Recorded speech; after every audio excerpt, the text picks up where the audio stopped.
Quem diria que um dos reboots mais eficientes de todos os tempos viria a partir do remake do quarto filme dessa franquia?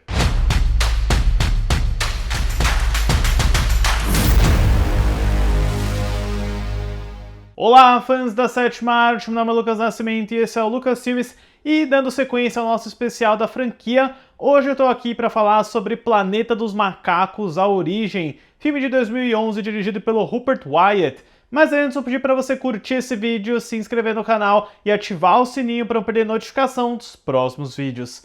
E entramos na era digital de Planeta dos Macacos, dando início ao que eu chamo de trilogia Serkis, que coloca aí o grande Andy Serkis, o mago da captura de performance, no centro das atenções, já que essa trilogia, pela primeira vez, cria os macacos inteiramente a partir de computação gráfica e não por maquiagem, né? É uma mudança muito importante que diz muito sobre a prática de produção de blockbuster no século XXI, né? Eu acho que isso é bem esperado. Acho que literalmente a única coisa que não tentaram no Planeta dos Macacos foi usar macacos de verdade, mas o projeto tem um início até curioso, porque o Planeta dos Macacos de 2001 do Tim Burton foi projetado para ser uma franquia, para ter continuações, e aquele filme fez dinheiro, sabe? Ele fez mais de 300 milhões de dólares, porém, num raro caso de lucidez de executivos de grandes corporações, eles resolvem não seguir em frente, porque apesar do filme ter feito dinheiro, a recepção crítica foi bem negativa. A recepção do público também não foi das melhores, então eles resolveram deixar o Planeta dos Macacos na geladeira por 10 anos, né? Esse embargo não duraria tanto tempo. Mas o curioso é que, ao contrário do reboot das outras versões, a ideia de Planeta dos Macacos não veio de alguém de dentro da Fox, mas sim do casal de roteiristas Rick Jaffa e Amanda Silver, que tinham escrito thrillers como Olho por Olho e A Relíquia, e tinham ficado inspirados depois de ler uma matéria sobre chimpanzés domesticados que tinham dificuldade de aceitar o ambiente humano. Rapidamente, eles pensaram no Planeta dos Macacos e começaram a desenvolver uma história que serviria ao mesmo tempo como prelúdio e reboot para a franquia clássica do Charlton Heston. Os dois escrevem esse roteiro, levam para a Fox e todo mundo fica bem impressionado, resolve dar sinal verde para que essa produção, orçada em 93 milhões de dólares, com maior custo indo para os efeitos visuais, finalmente pudesse sair do papel. A Fox chegou a oferecer esse filme para Catherine Bigelow, para o Robert Rodrigues e para o sueco Thomas Alfredson, mas todos eles acabaram negando, o que fez eles recorrerem ao diretor inglês Rupert Wyatt, que estava até que em alta depois do sucesso de O Escapista, que é um thriller criminal estrelado pelo Brian Cox que também está no filme Planeta dos Macacos. Então o Rupert Wyatt assina para fazer o filme, levando como principal base e inspiração o tipo de reboot que o Christopher Nolan fez com o Batman em Batman Begins. Eu falo pra vocês que esse filme é um divisor de águas de Hollywood e tá aí mais uma evidência. E o resultado, que chegou nos cinemas em agosto de 2011, eu acho que não era um filme que tinha uma boa expectativa. Eu lembro que os trailers não eram muito bons, não era aquele tipo de projeto que inspirava tanta confiança, mas, surpreendentemente, Planeta dos Macacos: A Origem acabou se mostrando aí como um excelente reboot e um dos melhores exemplares da franquia inteira. A história do filme segue o cientista Will Rodman, vivido por James Franco. Testando uma droga experimental para encontrar a cura do Alzheimer em um grupo de macacos, ele se depara com um chimpanzé bebê promissor chamado César, vivido por Andy Serkis, que logo evolui para se tornar uma figura altamente inteligente e revolucionária. Ou seja, o Rick Jaffa e a Amanda Silver estão basicamente pegando a estrutura e a premissa A Conquista do Planeta dos Macacos, que é o quarto filme da franquia original, e expandindo, desenvolvendo com uma visão bem mais século XXI, né? Uma coisa que eles mudam em relação à franquia original é que agora a inteligência dos macacos é desenvolvida a partir de uma droga criada por cientistas que estão tentando curar o Alzheimer, e os macacos e chimpanzés são as cobaias. Então, quando isso começa a dar certo, quando as funções cerebrais vão demonstrando algum tipo de melhora, os chimpanzés ficam inteligentes. Então, eu acho que é uma decisão muito sábia, é muito inteligente, e eu acho que é muito melhor do que aquela ideia da franquia clássica de que os animais de estimação foram extintos e os chimpanzés passaram a ser os animais de estimação. Se bem que, né, na real, tem a ver com viagem no tempo, então, talvez ainda prefiro o clássico, desculpa. Mas eu acho que a Silver e o Jaffa têm uma ideia muito boa, é uma fundação que é muito fácil de acompanhar, né? É um filme completamente diferente de todos os outros, ele tá muito mais pautado na exploração científica, na relação humana que o Will James Franco tem com o César, e também, né, eu acho que um dos trunfos desse filme aqui, que pra mim é muito subestimado, eu sinto que a maior atenção ficou com os dois filmes que o Matt Reeves vai dirigir depois desse, é a relação do John Lithgow, que faz o pai do James Franco, ele sofre de Alzheimer, e o elo que ele constrói com o César do Andy Serkis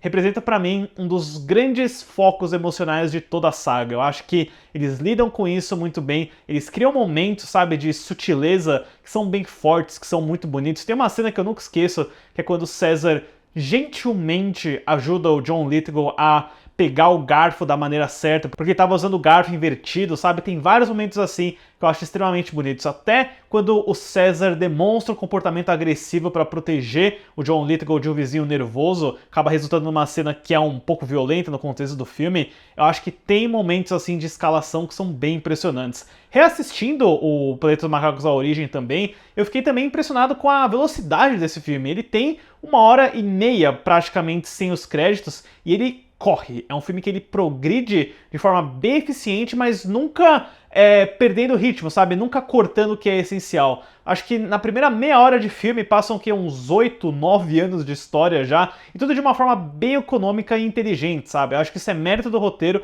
e também do trabalho de montagem do filme. Por exemplo, quando o cientista do James Franco conhece essa outra veterinária que é interpretada pela Freida Pinto, e por sinal, cadê a Freida Pinto, né? Ela fazia tanta coisa 10 anos atrás, sumiu depois do Quem Quer Ser um Milionário, e eles se conhecem, pintam um clima entre eles, o James Franco fala sobre chamá-la para jantar, e na cena seguinte, quando o James Franco e a Freida Pinto estão na casa dele e o John Lithgow aparece, ele fala: bom te ver de novo, né? Isso já é uma ótima muleta de um roteiro para mostrar que o tempo está avançando, que as coisas estão indo para frente, e em especial, né, visualmente, isso é totalmente mérito do Rupert Wyatt, para mostrar a primeira vez que o César escala uma árvore. Ele ainda é uma criança, né? Ele tem poucos anos de vida, mas à medida que ele vai escalando a árvore, a gente vai vendo as estações do ano passarem, o crescimento do César acontecendo, e pum, você já tem aí um salto de mais 5 anos. Então, eu acho que o Rupert Wyatt, Amanda Silver e o Rick Jaffa têm um domínio de narrativa, de salto temporal, que é muito bom, é muito raro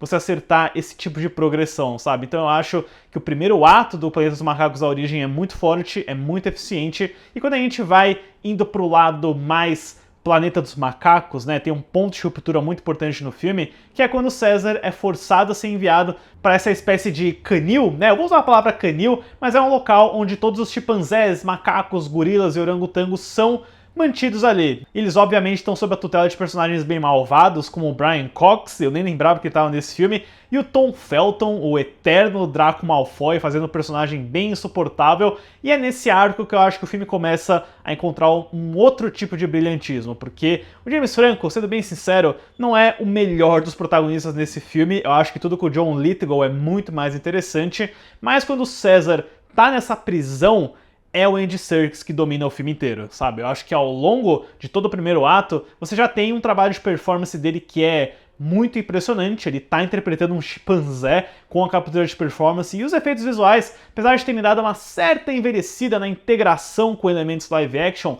ainda são muito impressionantes. Mas é quando o César tá nessa prisão e a gente não tem muitos diálogos, é tudo de uma forma meio não verbal ou de linguagem de sinais, com o orangotango Maurice. Eu gosto muito dos easter eggs, né, dos nomes que eles escolhem para os personagens, das pequenas citações ao filme de 68. Nesse cenário a gente vê como o César evolui dessa criatura mais ingênua, mais infantil, para de fato se tornar um grande líder revolucionário. E eu sou um grande admirador de todas as ideias e situações que o roteiro vai colocando, de como a gente acompanha a inteligência do César de uma forma totalmente visual, de como ele tem ideias para mostrar a liderança dele, para fazer aliança com o gorila, para se vingar de um outro chimpanzé que tentou ferrar com ele quando ele chegou, e especialmente de como ele começa a se voltar contra os humanos, né? Tem muito da expressão séria e ameaçadora do Andy Serkis que passa através dos efeitos digitais. Eu acho que é realmente o grande trabalho da vida do Andy Serkis, na minha opinião. Eu sei que tem o Gollum é extremamente expressivo e icônico, mas eu acho que o que o Andy Serkis faz como César nesses 3 filmes talvez seja o grande trabalho da carreira dele, eu não sei, é realmente difícil, porque esse cara ele é muito bom pra fazer esse tipo de personagem, e o Rupert Wyatt acompanha isso muito bem, especialmente, né, no momento no que a gente sempre ouviu falar na franquia antiga, é algo que é muito canônico pra saga Planeta dos Macacos, a primeira vez que o César fala, e ele fala aquele não de uma forma bem imponente pra cima do Tom Felton, né, é um momento de showstopper, né, o filme para e você fica deslumbrado e assustado com o que aconteceu. É, de fato, assim, a versão melhorada, mais sofisticada e mais impactante do Conquista do Planeta dos Macacos. Eu acho realmente impressionante. E o Rupert Wyatt te carrega para um clímax que é tudo que a gente sempre quis ver naqueles filmes mais antigos, mas que talvez por falta de orçamento, por falta de recursos, nunca conseguiu se realizar, que é uma grande batalha de macacos contra humanos na cidade. Todo esse cerco que o César faz para cima dos policiais de São Francisco, dominando a ponte Golden Gate, usando táticas do Império Romano, é sensacional. Eu acho que esse clímax, apesar de não ser tão explosivo, de não ser tão mirabolante como a franquia gostaria de chegar nos próximos capítulos, é muito impactante e mostra uma evolução fenomenal desse grande personagem do César. Eu acho que, apesar de a gente não ter o Roddy McDowell, essa versão do César, com a performance do Andy Serkis, representa o nosso melhor protagonista até agora. Provavelmente, eu acho que isso é um fato. É uma coisa que só vai ficando melhor a partir dos próximos filmes. Eu acho que o Planeta dos Macacos A Origem, apesar de não ter o melhor dos protagonistas com o James Franco, o elo dele com a Freida Pinto, faz um trabalho excepcional em reinventar uma franquia, em dar uma vida nova, em oferecer uma visão diferente, mas que ainda é moderna, é respeitosa e nostálgica com a franquia original. Então acho que tem que ser uma verdadeira aula, é um modelo de como Hollywood pode pegar uma franquia clássica e realmente surpreender a dar uma nova possibilidade de continuação. Eu acho que o que eles fizeram aqui é uma jogada de mestre. Para Planeta dos Macacos, A Origem, eu dou uma nota 8.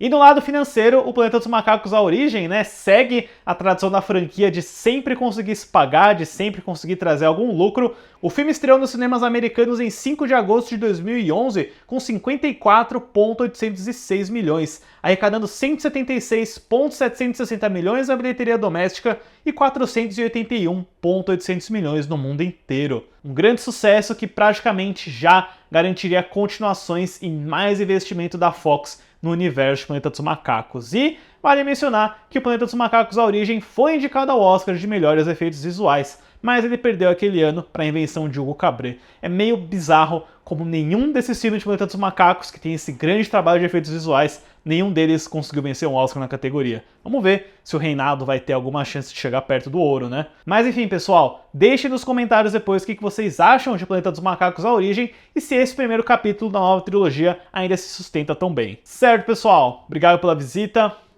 e até a próxima sessão.